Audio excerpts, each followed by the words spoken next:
तुम्हाला कसं माहिती असेल बाबा? हे सगळे प्रश्न तुम्हाला विक्रम कुमारांना विचारायला लागतील. आपण बघतोय सुप्रिया सुळेंनी जो कार्यक्रम बॅनर आहे, तर आपण ही दृश्य बघतोय पुण्यामधल्या मल्टी स्पेशालिस्ट हिलिंग रुग्णालयाचं आज लोकार्पण होत आहे आणि त्यासाठी सुप्रिया सुळे दाखल झालेले आहेत. घुसलेल्या आहेत. ताई, काय सांगणार?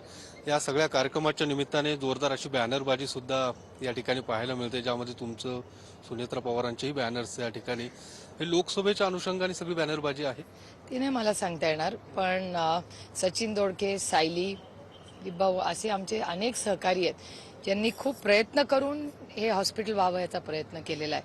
त्याच्यामुळे मी त्यांचं सगळ्यांचं कौतुक करते आणि आभारी मानते की या भागाचे प्रश्न समजून घेऊन जी काळाची गरज ओळखून त्यांनी हा अतिशय सुंदर हॉस्पिटलचा जो बिल्डिंग, वास्तू आणि ही जी सगळी सोय स्थानिक लोकांसाठी केली आहे त्याचा फॉलोअप आम्ही सगळ्यांनी एक टीम म्हणून केलेला आहे. त्यामुळे मी या टीमचं यश आहे हे सगळं. श्रेय घेण्याचा प्रयत्न होतो या सगळ्या याच्यात. मला असं वाटतं आरोग्य वगैरे हे खूप गंभीर विषय असतात, त्याच्यात कसलं श्रेय फक्त डॉक्टरचं असतं. आम्ही फक्त निमित्त आहोत. काल तुमची उमेदवारी जाहीर झालेली आहे, अधिकृतरित्या पवार साहेबांनी काल तुमची उमेदवारी जाहीर केलेली आहे आणि आता प्रचारात सुद्धा तुमचा सुरुवात झालेली आहे. काय या सगळ्या याच्यामध्ये स्वतः पवार साहेबांनी थेट उमेदवारी तुमची जाहीर? मी महाविकास आघाडी आणि इंडिया अलायन्सचे मनपूर्वक आभार मानते की चौथ्यांदा पुन्हा एकदा मला संधी द्यायचा तो त्यांनी निर्णय घेतलेला आहे.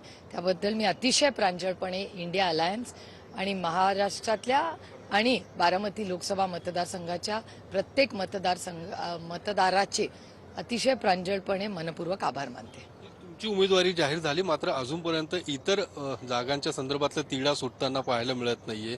जागा वाटप हे निश्चित होताना दिसत नाही. महाविकास आघाडीतलं कधीपर्यंत क्लिअर होईल? आदरणीय जयंतराव राऊत साहेब आणि थोरात साहेब ह्या सगळ्या प्रोसेसमध्ये आहेत.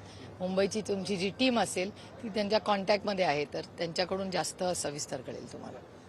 एकीकडे प्रकाश आंबेडकर महाविकास आघाडीमध्ये त्यांना बोलवलं जातंय, महाविकास आघाडीमध्ये आहोत, मात्र दुसरीकडे तेच काँग्रेसच्या नेत्यांवरती टीका करताना पाहायला मिळतात आणि सुपारीबाज नेते त्यांची नावं सुद्धा मी येत्या 2-3 दिवसात जाहीर करेल असं आंबेडकर बोलत. मला असं वाटतं लोकशाहीमध्ये प्रत्येकाला मत मांडायचा अधिकार असतो. त्यामुळे बघूया ना काय होईल, कारण का मी तर काही अनेक दिवसात मुंबईला गेलेलेही नाही आणि माझी अनेक दिवसात मोठ्या नेत्यांची गाठीभेटी नाही आहेत. त्याच्यामुळे आमचे सगळ्याच मित्रपक्षाचे जे वरिष्ठ नेते आहेत त्यांच्याकडूनच तुम्हाला सविस्तर मीटिंगमध्ये काय होतं, कारण का त्या कुठल्याही मीटिंगमध्ये मी नसते. त्याच्यामुळे त्याच्यावर बोलणं हे योग्य राहणार नाही. रोहित पवारांवरती कारवाई करण्यात आलेली आहे, त्यानंतर आज ते पत्रकार परिषद सुद्धा घेत आहेत. ज्या पद्धतीने कारवाई केलेली आहे ती सुडापोटी केली असं रोहित पवारांचं म्हणणं आहे. पण एकूण भाजपकडनं अशा पद्धतीची कारवाई, मी भाजपमध्ये प्रवेश केला तर अशा पद्धतीने कारवाई होणार नाही, असं एकूण भूमिका ते मांडताना दिसते. मला असं वाटतं भूमिका नाही आहे, ते सत्य आहे. रोहित पवारांवर जो आरोप प्रत्यारोप केलेला आहे तो अतिशय सुडाच्या पद्धतीने केलेला आहे हे दिसतंय आपल्याला. वर्तमानपत्र किंवा कागदपत्राची माहिती त्यांच्या प्रेसमध्ये सविस्तर तुमच्याशी बोलतीलच, पण ज्या FIR मध्ये रोहितचं नाव नाही, जी केसमध्ये ज्यांची FIR मध्ये नाव आहेत ती आज भारतीय जनता पक्ष आणि त्यांच्या मित्र पक्षात सत्तेच्या ठिकाणी आहेत. असं असताना हे दुर्दैव आहे की एक लढवय्या युवा हा संघर्ष करतोय. म्हणजे जर तुम्ही काहीही केलं, म्हणजे अशोक चव्हाणांवर आरोप हे काय आम्ही नाही केले, अशोक चव्हाणांवर भ्रष्टाचाराचे आरोप भारतीय जनता पक्षाने पार्लमेंटमध्ये केले आणि त्यानंतर त्यांना भारतीय जनता पक्षाचं खासदार केलं. ही परिस्थिती आहे.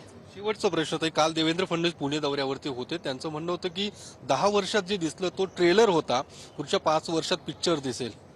त्याचा अर्थ काय? मला काय विकास केलेला आहे पंतप्रधान मोदींनी, पिक्चर ट्रेलर मध्येच एवढं त्यांनी काम केलंय, अजून पिक्चर पुढच्या 5 वर्षात. ट्रेलरला 10 वर्ष आणि मेन सिनेमाला 5 वर्ष.